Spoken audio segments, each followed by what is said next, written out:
The Marine Sulphur Queen, previously known as the Esso New Haven, began its service in World War II as the legendary ship type nicknamed the Fast Tanker, and was converted in 1960 to carry high-temperature sulfur, by that time described later on by a crew member's wife as, quote, an old garbage can afloat. On Monday, February 4th, 1963, while underway toward the Straits of Florida, all radio contact with the Sulphur Queen was lost.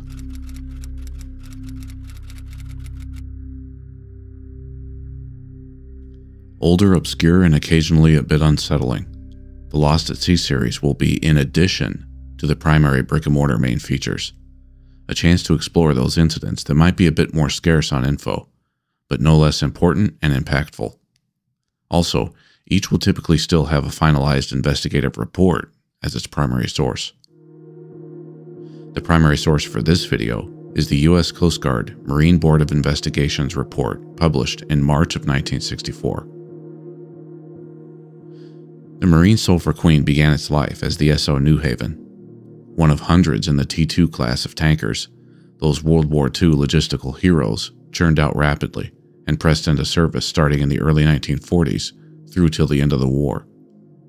The New Haven was specifically a T2 Type SE-A1, reportedly the most common variant. A few fast tanker shipyards included Bethlehem Steel Company of Sparrows Point, Maryland, the Kaiser Company of Portland, Maine, Maritime Company of Sausalito, California, Alabama Dry Dock of Mobile, and Sun Shipbuilding and Dry Dock Company out of Chester, Pennsylvania, where the Esso New Haven was completed on March 27, 1944. With a length of 523.5 feet, a width or beam of 68 feet, a draft depth of roughly 39 feet, and gross tonnage of 10,448, the New Haven was powered by a turbo-electric engine manufactured by Westinghouse Electric of Pittsburgh. The engine was supplied with steam by 2 water tube boilers and developed about 7,200 shaft horsepower to a single screw, giving the ship a certified speed of 14.6 knots.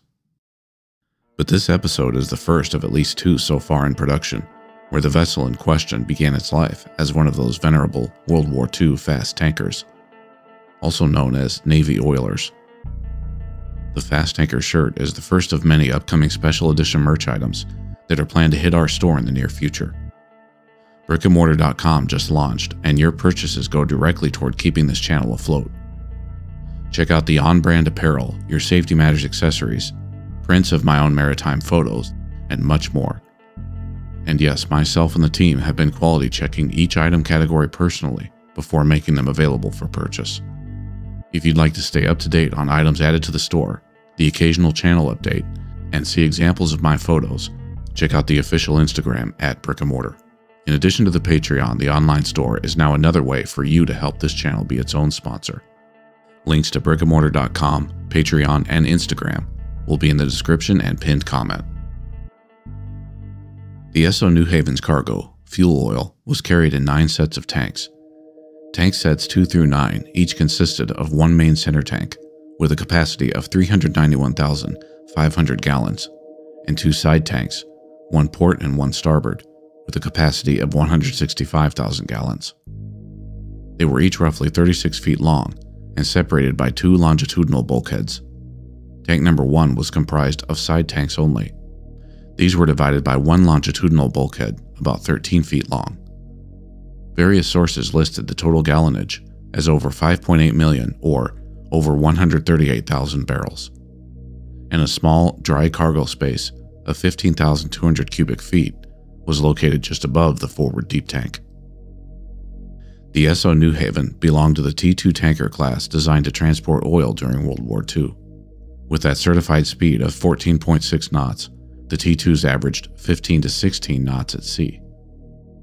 On top of the speed that this new class could travel, the Esso New Haven pumped, under its own power, 7,000 barrels of crude oil an hour, resulting in a port turnaround of only 2 days. The New Haven was responsible for delivering more than 4 million barrels of petroleum products over 17 months of its service in World War II. From the U.S. Coast Guard. In 1960, the ship underwent a major conversion to become a molten sulfur carrier and was renamed the Marine Sulphur Queen.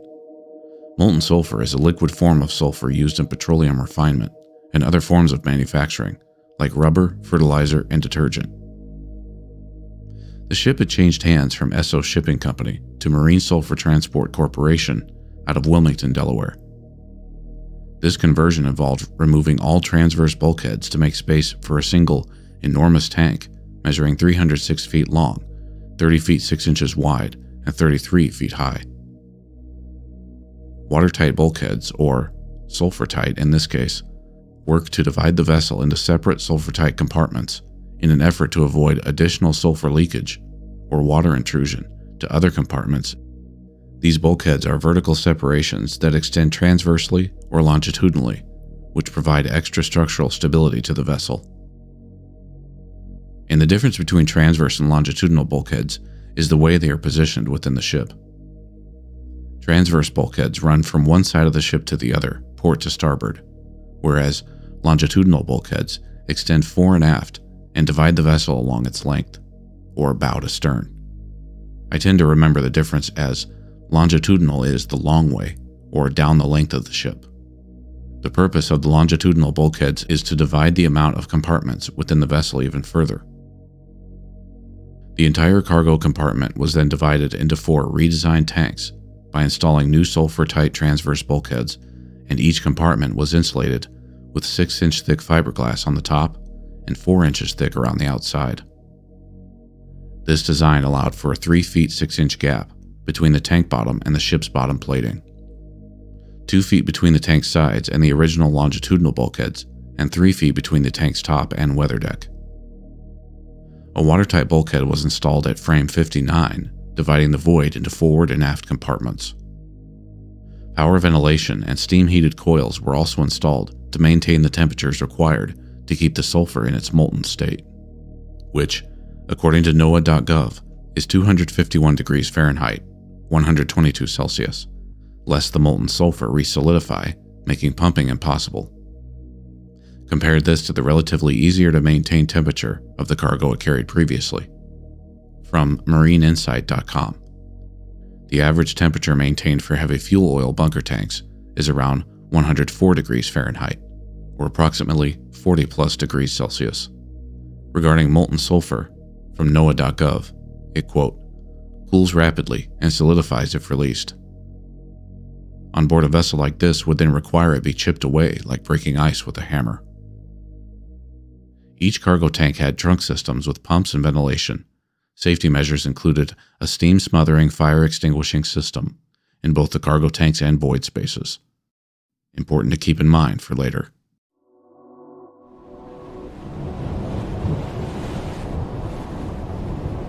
The Marine Sulphur Queen would begin operations as a bulk molten sulfur carrier in January of 1961.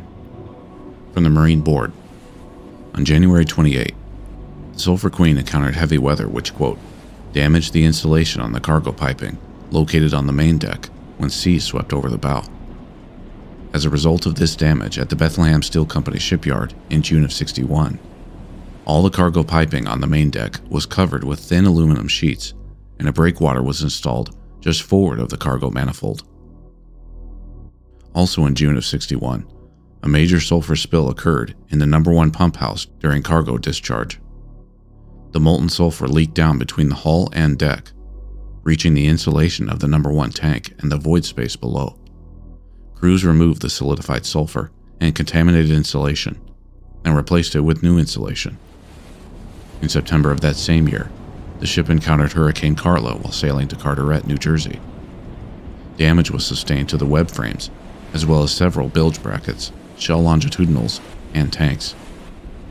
According to the report, quote, at that time, an 18-inch fracture was found in shell plate F strake at web frame number 61. All fractures were repaired as necessary. Testimony was received that this fractured shell plate was replaced in February 1962. On October 13, 1961, the Marine Sulphur Queen was involved in a grounding. This incident took place in Tampa, Florida, where the vessel was actually grounded twice. According to the Marine Board, the first time she was aground from 5:23 a.m. to 8:04 a.m. The second time she was aground from 9:15 a.m. to 2:40 p.m. Following the event, the American Bureau of Shipping issued a certificate of seaworthiness, and they were able to get back underway.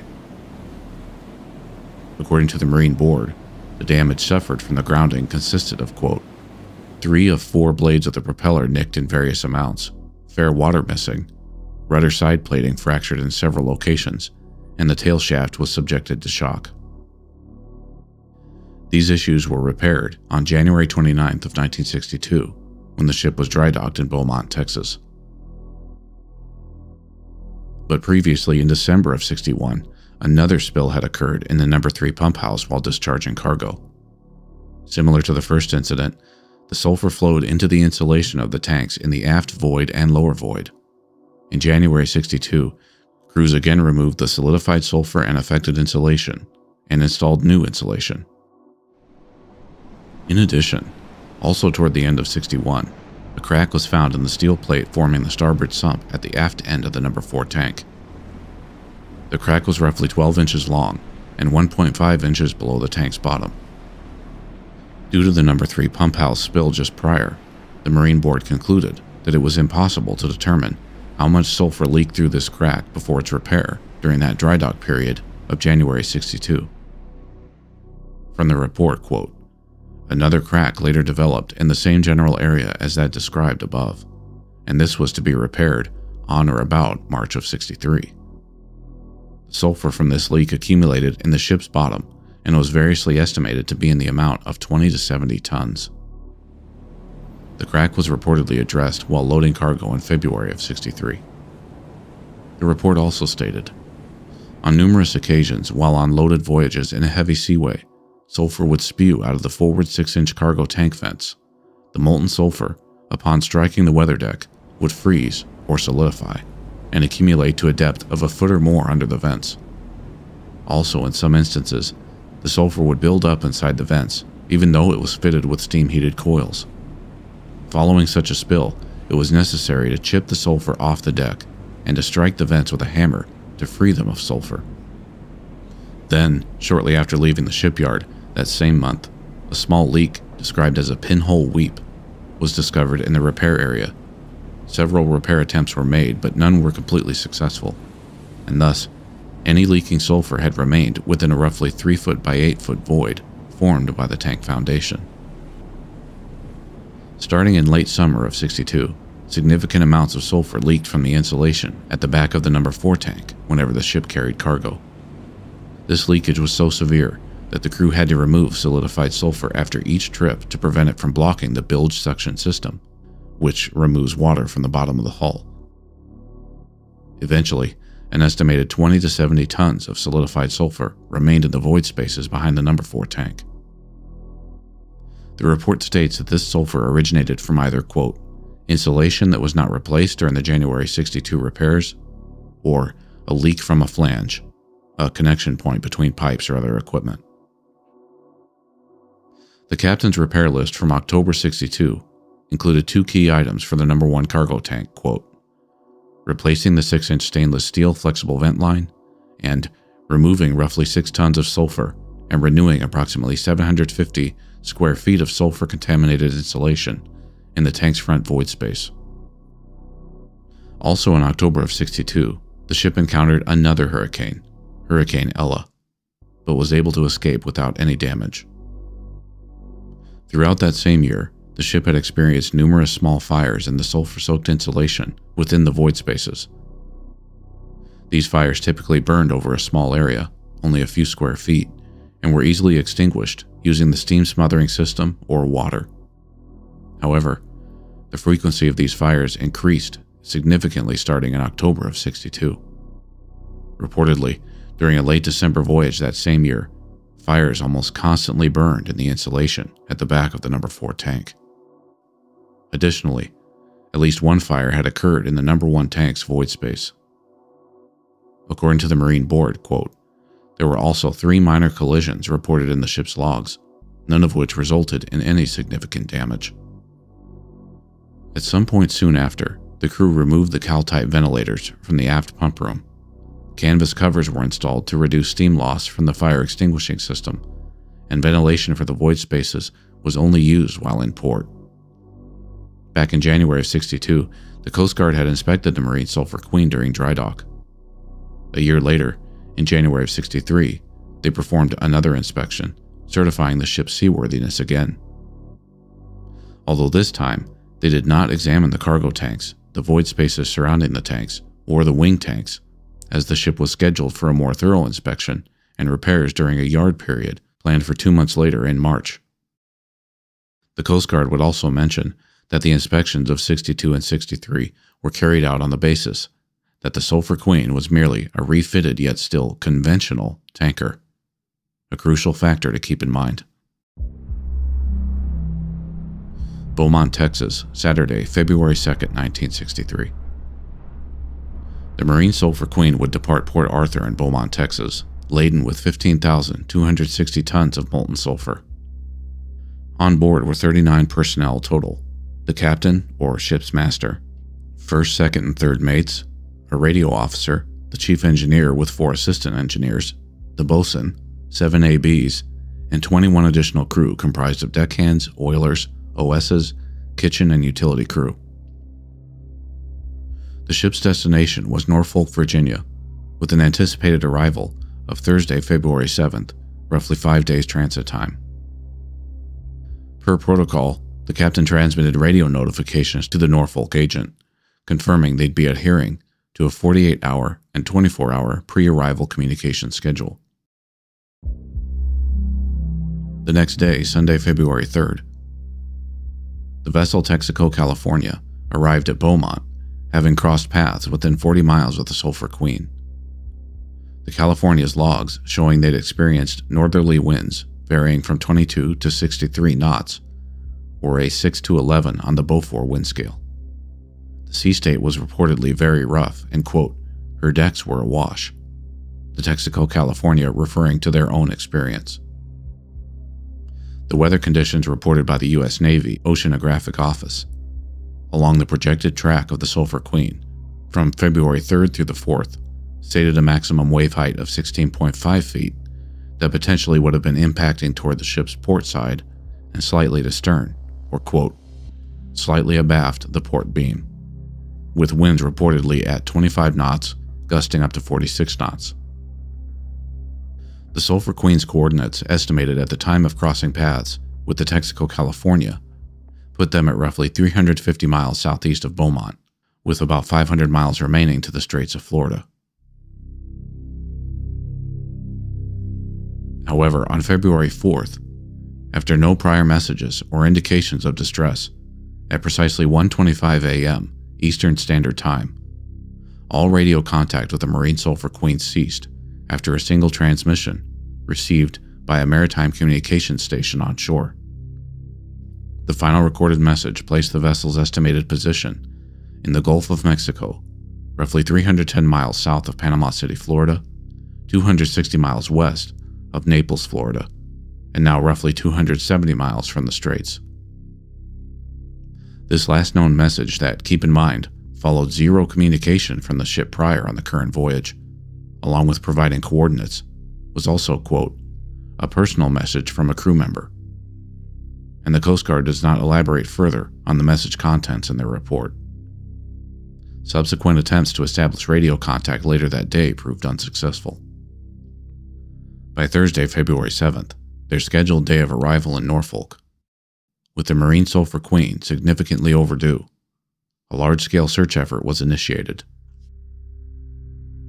This collaborative effort involved the Coast Guard, Navy, Marine Corps, and Air Force, deploying at least 7 aircraft, performing 83 sorties, covering 348,400 square miles over a period of about 5 days.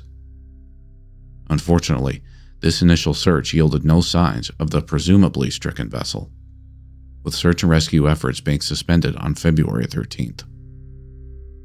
On February 20th, a life preserver and foghorn, both bearing clear identification linking them to the Marine Sulphur Queen, were discovered 12 miles southwest of Key West, Florida. This prompted a renewed search effort in the eastern Gulf of Mexico, the Straits of Florida, and the Bahamas. The Navy also deployed submersibles to locate the ship's wreckage on the seabed. While this endeavor resulted in the recovery of additional debris from the missing vessel, the ship itself remained undiscovered.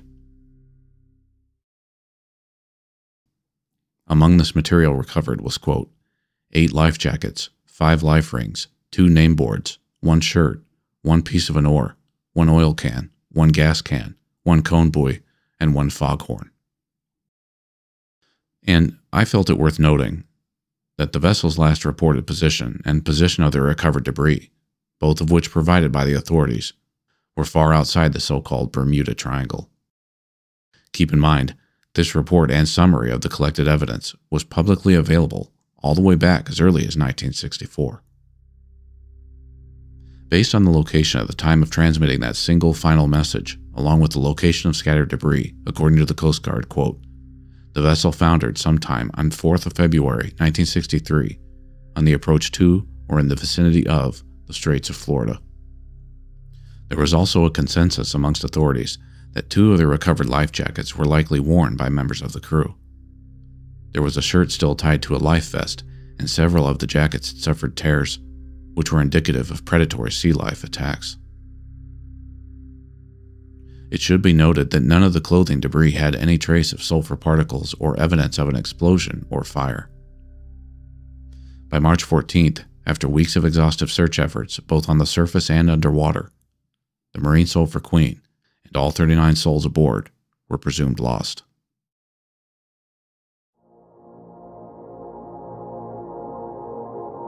According to the Coast Guard report, the lack of survivors and physical remains of the ship led to no definitive cause of the vessel's loss. Yet at the same time, it was well documented the Sulphur Queen was fraught with issues, and it should be noted the Coast Guard was, in hindsight, fairly hard on both their own marine inspectors and the vessel's owners, stating, quote, the Coast Guard marine inspectors, although conducting in general a very thorough and conscientious inspection of the vessel, failed to make a sufficiently detailed inspection of the cargo tanks, tank fittings, and surrounding void areas. This failure appears to have been primarily attributable to unfamiliarity on the part of the inspectors with the basic design cargo tank arrangements of the vessel and the properties of the cargo that she carried. It would appear that the Coast Guard inspectors proceeded on the assumption that the Marine Sulphur Queen was a conventional tanker fitted for the carriage of Grade E cargoes, with certain relaxations permitted by 46 CFR Part 36. Even though the evidence indicates that inspection of the cargo tank, fittings, and surrounding void areas were made periodically by vessel and company personnel, a more careful inspection of these members and spaces should have been made by the Coast Guard inspectors to adequately assess the condition of the vessel, and, as a result of the conversion, she was fitted with a fairly unique, massive, expanding tank and was carrying a cargo which up to that time had not been exclusively carried by a self-propelled vessel. It could therefore reasonably be expected that this new trade would involve new and unusual problems. Viewed against this background, the evidence indicates that the operating company failed to pursue good operating practice by not giving instructions or assistance to the master of the vessel on many aspects of these problems, and also failed to keep itself informed as to matters affecting the vessel's safety. In general, the only instructions given to the master of this vessel were the same as those given to a master of a conventional tank vessel. The Marine Board of Investigation came to several possible conclusions, which included, quote, an explosion may have occurred in the cargo tanks. A complete failure of the vessel's hull girder may have caused it to longitudinally break in two. The vessel may have capsized in a heavy roll. A steam explosion may have occurred as the result of a rapid filling of the void space with water. Another potential cause in the Coast Guard report that was not commented on by the Marine Board was, quote, the possibility of an explosion in the void space surrounding the cargo tanks. Hydrogen sulfide and carbon disulfide gases released by agitated molten sulfur, as well as sulfur vapor, could have entered the void spaces in sufficient quantities to have formed an explosive mixture. The recent history of fires in the insulation of No. 4 tank indicates that a source of ignition existed. The report would also mention the master, licensed officers, and key unlicensed crew members, with minor exceptions, had all experienced previous service aboard the vessel and appeared to be reasonably qualified to competently discharge their duties. There is no evidence to indicate that any crew member was lacking in loyalty to the vessel. While the investigation was inconclusive as to probable cause, a disappearance that remains somewhat of a mystery to this day, the vessel's records, combined with other info uncovered during the investigation, provided the Marine Board and Coast Guard with enough to go on that they created the following recommendations. Develop instruments to measure explosive gases in sulfur tanks. Require crew training for ships carrying molten sulfur. Review studies on the properties of molten sulfur for impact on U.S. vessels. Improve inspection procedures for ships carrying exotic cargoes. Require studies on cargo properties when designing ships for exotic cargoes. Address cargo tank construction and eliminate flexible vent lines in sulfur carriers. Investigate the health hazard of molten sulfur on crew members. Implement Recommendation 48 of the International Convention for the Safety of Life at Sea, 1960, which requires the carriage of an emergency position indicating radio beacon, or EPIRB. Require portable emergency radios near lifeboats and inflatable life rafts. Within weeks of the Marine Sulphur Queen's sinking, the crew's families filed a lawsuit against the ship's owners, defendants Marine Sulphur Transport Corporation, the owner, and Marine Transport Lines, Incorporated, the charterer. The lawsuit alleged violations of the Jones Act and the Death on the High Seas Act, and $2.5 million in damages were demanded. The defendants attempted to enact a limitation of liability action that limits the dollar amount victims can recover to that of the value of the cargo the ship was carrying. However, the United States Court of Appeals concluded that there was no basis for this defense. The court allowed the crew's families to recover costs from the defendants, and the total amount would grow to $20 million by 1969. We may never fully understand the details surrounding the final moments of the Marine Sulphur Queen and those 39 souls aboard, but no amount of money is worth the loss of human life.